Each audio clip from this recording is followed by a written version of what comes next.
खित्ते में अमन कमीशन पाकिस्तान भर मरकज़े निगाह बन गया। 4 इस्लामी ममालिक के वज़ीर ख़ारजा का इजलास आज इस्लामाबाद में होगा। तुर्की और मिस्री वज़ीर ख़ारजा इस्लामाबाद पहुँच गए। सऊदी अरब के वज़ीर ख़ारजा भी आज पाकिस्तान आएंगे। दौरा नायब वज़ीर आज़म और वज़ीर ख़ारजा सेनेटर मोहम्मद इसहाक डार की दावत पर हो रहा है।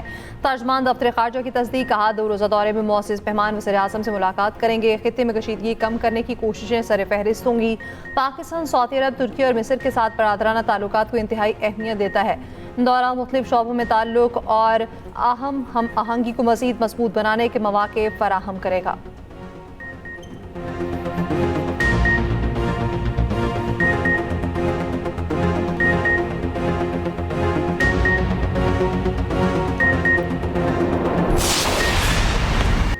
पाकिस्तान की खित्ते में अमन के लिए सिफारती कोशिशें तेज़। वज़ीर आज़म का ईरान से मुकम्मल इज़हार यकजहती, अमन के लिए तामीरी किरदार अदा करने की यकीन दहानी। वज़ीर आज़म शहबाज शरीफ और ईरानी सदर मसूद पज़ेश्कियान के दरमियान टेलीफोनिक रब्ता। अमन की कोशिशों पर 1 घंटे तक तफसीली तबादला ख्याल। वज़ीर आज़म का ईरान पर हमलों की शदीद मज़म्मत का यादा। मुश्किल हालात में ईरानी अवाम के साथ मुकम्मल यकजहती और हिमायत का इजहार। 1900 से ज़ायद कीमती जानों के ज़िया पर गहरे दुख का इजहार। ज़ख्मियों की जल्द सेहतयाबी के लिए दुआ की। वज़ीर आज़म ने सिफारती राब्तों से आगाह किया। नायब वज़ीर आज़म इसहाक डार और फील्ड मार्शल आसिम मुनीर की सिफारती कोशिशों से आगाह किया। ईरानी सदर ने वज़ीर आज़म की मुखलिसाना सिफारती कोशिशों को सराहा। ईरानी सदर का मुज़ाकरात और सालिसी के लिए एतमाद साजी पर जोर। पाकिस्तान के मुस्बत किरदार की तारीफ। वज़ीर आज़म शहबाज शरीफ ने कहा, पाकिस्तान खित्ते में इस्तेहकाम के फ़रोग़ के लिए अपना तामीरी किरदार जारी रखेगा। उम्मीद है इज्तिमाई कोशिशों से कशीदगी के खात्मे की राह निकलेगी।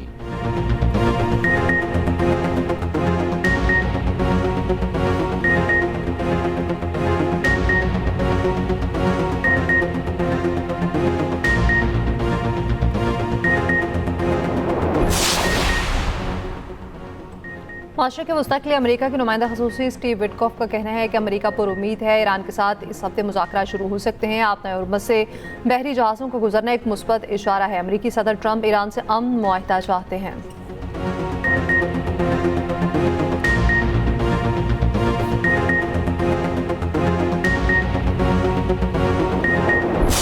ईरान डील चाहता है, हम मुज़ाकरात कर रहे हैं, उसका भी कोई नतीजा निकलेगा। अमेरिकी सदर ट्रंप का कहना है, ईरान को आबना हुर्मस खोलना पड़ेगी। ईरान अब कभी बहरी जंगी जहाज़ नहीं बना सकेगा।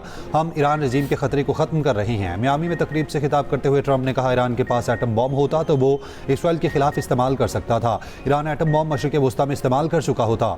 ईरान ने दुनिया के सबसे बड़े तैयारा बरदार जहाज़ को 17 मुख्तलिफ ज़ावियों से निशाना बनाया। ईरान का हमला बहुत शदीद था।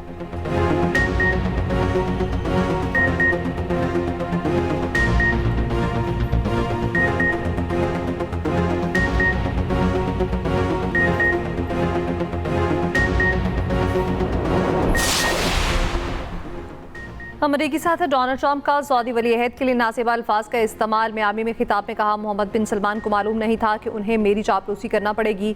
मोहम्मद बिन सलमान समझते थे कि ट्रंप भी दूसरे अमरीकी सदूर की तरह कोई नाकाम आदमी होगा, लेकिन अब मोहम्मद बिन सलमान को मेरे साथ एहतराम से बात करना पड़ती है। अब उन्हें बता दें कि उनके लिए बेहतर होगा कि मेरे साथ एहतराम से बात करें, उन्हें करनी ही होगी। सऊदी वली अहद के बारे में ट्रंप के रिमार्क्स को तनकीद का निशाना बनाया जा रहा है।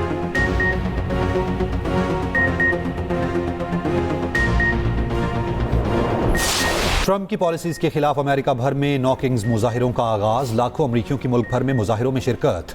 अमरीकी सेनेटर बर्नी सैंडर्स ने मुजाहिरों की कॉल दी थी। कहा, एहतजाज आमरीत दौलत के इर्तिकाज़ के खिलाफ है। उधर ईरान पर जंग मुसल्लत करने के खिलाफ लंदन में रैलियाँ। टुगेदर अलायंस और फ़लस्तीन कोलिजन की रैलियों में बड़ी तादाद में लोगों की शिरकत, जबकि बड़ी ट्रेड यूनियन यूनिसन और यूनाइट की हिमायत हासिल। रैलियों को एमनेस्टी इंटरनेशनल की भी हिमायत हासिल है, जबकि वाइट हॉल पर बड़ी स्क्रीनें नस्ब।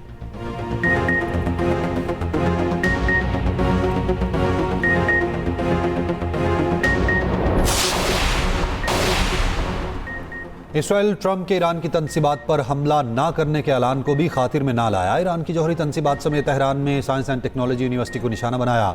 कंदाब वाटर कॉम्प्लेक्स और उर्दकान में यूरेनियम प्लांट पर हमले। बुशहर पावर प्लांट को टारगेट किया गया। खुजिस्तान और मुबारका के स्टील प्लांट पर हमलों के बाद स्टील प्लांट की पैदावार मुअत्तल। ईरानी शहर जंजान में रिहायशी इमारत पर हमले में 5 शहरी शहीद हुए। ईरान की सख्त रद्द-ए-अमल की वार्निंग। पासदारान इनकलाब का कहना है, खित्ते में सनती तनसीबात को निशाना बनाया जाएगा। ईरानी सदर ने कहा, इंफ्रास्ट्रक्चर या माशी मराकज़ पर हमला हुआ तो सख्त जवाब दिया जाएगा। खित्ते के ममालिक अपनी सरजमीन को जंग के लिए इस्तेमाल ना होने दें। वज़ीर ख़ारजा अब्बास इराक़ची का कहना है, इसराइल जराइम की भारी कीमत अदा करेगा।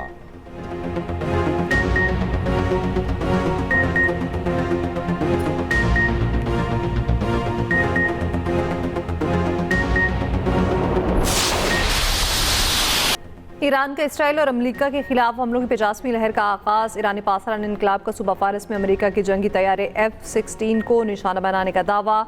तल अवीव के मुख्तलिफ इलाकों में भी वसी पैमाने पर तबाही मचा दी। इसराइली मीडिया के मुताबिक हमलों में एक 60 साल शख्स हलाक, मुतादिद जख्मी। हिजबुल्लाह का इसराइली जंगी तैयारे पर ज़मीन से फ़ज़ा से मार करने वाले मिसाइल फायर करने का दावा। अरब मीडिया के मुताबिक हिजबुल्लाह का कहना है गुज़श्ता 24 घंटों के दौरान इसराइली फ़ौज के खिलाफ 80 से ज़ायद कार्रवाइयाँ की गईं। इसराइली टैंकों को निशाना बनाया गया। उधर इसराइल का जनूबी लेबनान में भी हमला, 4 अफराद जाँ बहक। खबर एजेंसी के मुताबिक इसराइली हमलों में गाड़ी को निशाना बनाया गया। जाँ बहक अफराद में 2 सहाफ़ी भी शामिल।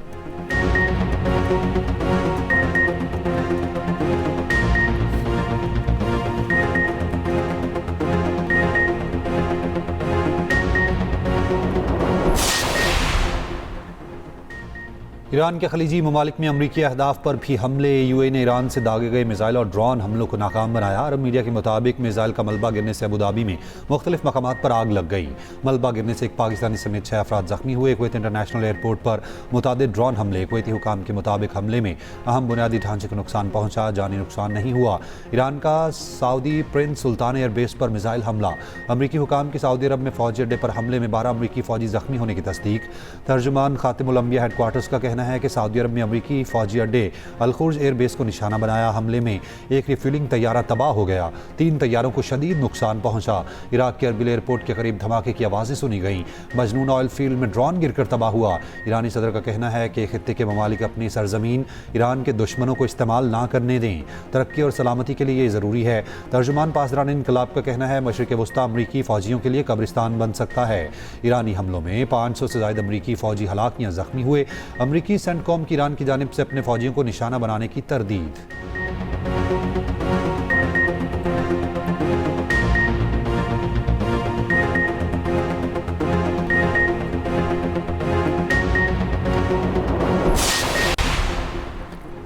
यमनी हौसी की जंग में शामिल इसराइल पर पहला मिसाइल हमला। हौसियों ने इसराइल पर मिसाइल हमले की तस्दीक कर दी। जंग के आगाज़ के बाद यमन से दाखिल जाने वाला ये पहला मिसाइल है। हौसियों का कहना है असास इसराइली फौजी मकामात को निशाना बनाने के लिए बैलिस्टिक मिसाइल दागे। इकदाम ईरान, लेबनान, इराक और फ़लस्तीन में हदफ बनाए जाने के जवाब में किया गया।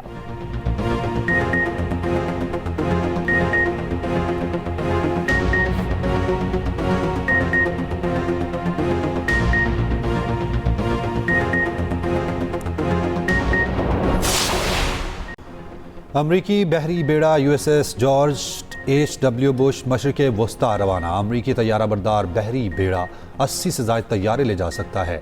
बहरी बेड़े को अमरीकी सेंट्रल कमांड में तैनात किया जाएगा।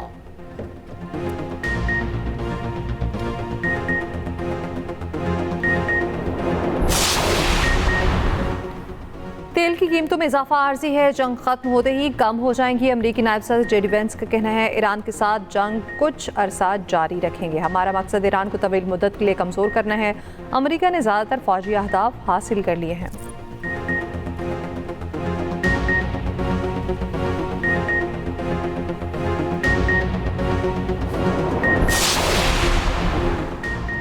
अमरीकी वज़ीर ख़ारजा मार्को रूबियो का कहना है अमेरिका मुंतज़िर है। मुज़ाकरात में ईरान की नुमाइंदगी कौन करेगा। ईरान में ज़मीनी फ़ौज उतारे बगैर मकासद हासिल किए जा सकते हैं। जंग मज़ीद 2 हफ्तों से 4 हफ्तों तक जारी रह सकती है, जिसे हमने इजलास के बाद गुफ्तगू करते हुए कहा पाकिस्तान की वजह से उम्दा और मुस्बत पैगामात का तबादला हुआ।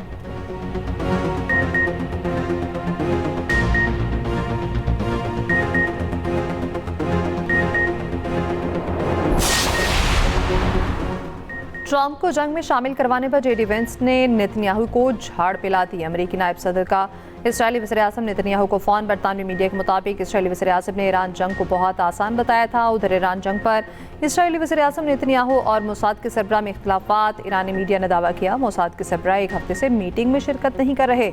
नेतन्याहू को मोसाद के सरबराह पर ईरान की सलाहियतों से मुतालिक गलत मालूमात देने का इल्ज़ाम। इसराइली वज़ीर-ए-आज़म ने जंग की जिम्मेदारी मोसाद सरबराह पर डाल दी।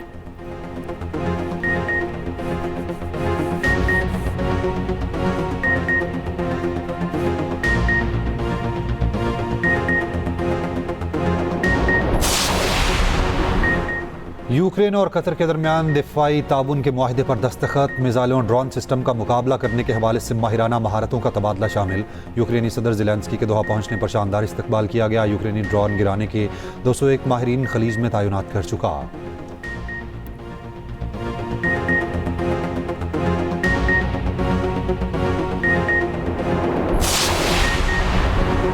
नायब वज़ीर-ए-आज़म इसहाक डार का कतरी वज़ीर-ए-आज़म शेख मोहम्मद बिन अब्दुर्रहमान से टेलीफोनिक रब्ता। कतरी क़यादत ने पाकिस्तान की सिफारती कोशिशों को इसहाक डार की कोशिशों को सराहा और इंडोनेशिया के वज़ीर ख़ारजा से टेलीफोनिक रब्ता भी हुआ।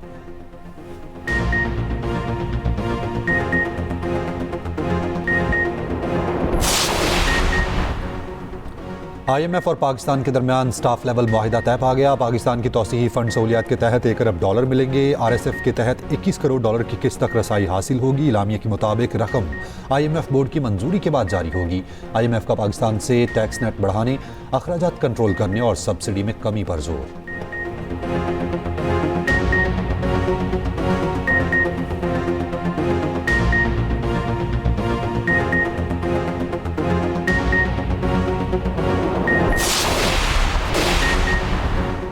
कराची के इलाके सुफूरा चौरंगी में चोर सिर्फ 6 सेकंड में शहरी की नई मोटरसाइकिल ले उड़ा। फुटेज सामने आ गई। फुटेज में मुलजिम को महारत से मोटरसाइकिल का लॉक खोलते देखा जा सकता है। शहरी ने सचल थाने में रिपोर्ट दर्ज करा दी।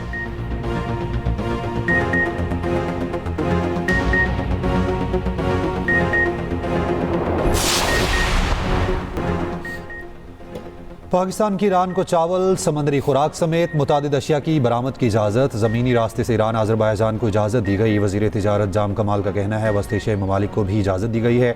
ख़ुसूसी रियायत 24 मार्च से 2 जून तक होगी। अखराजात और वक्त में कमी आएगी।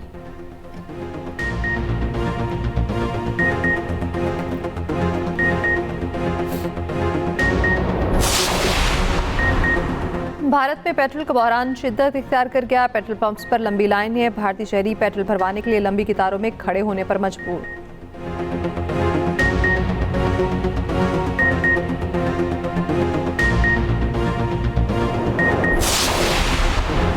ओमान में पाकिस्तानी नौजवान बहादुरी की मिसाल बन गया। 25 साला शहजाद खान ने 2 भारतीय शहरियों की जिंदगी को बचा लिया। सैलाबी रैली में फंसे अफराद को जान पर खेल कर निकाला।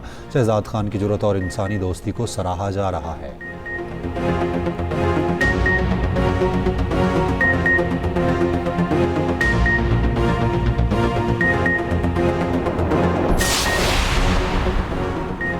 PSL 11 में आज भी 2 मैचेस होंगे। कोयटा ग्लैडिएटर्स और इस्लामाबाद किंग्स में आमने सामने आएंगे।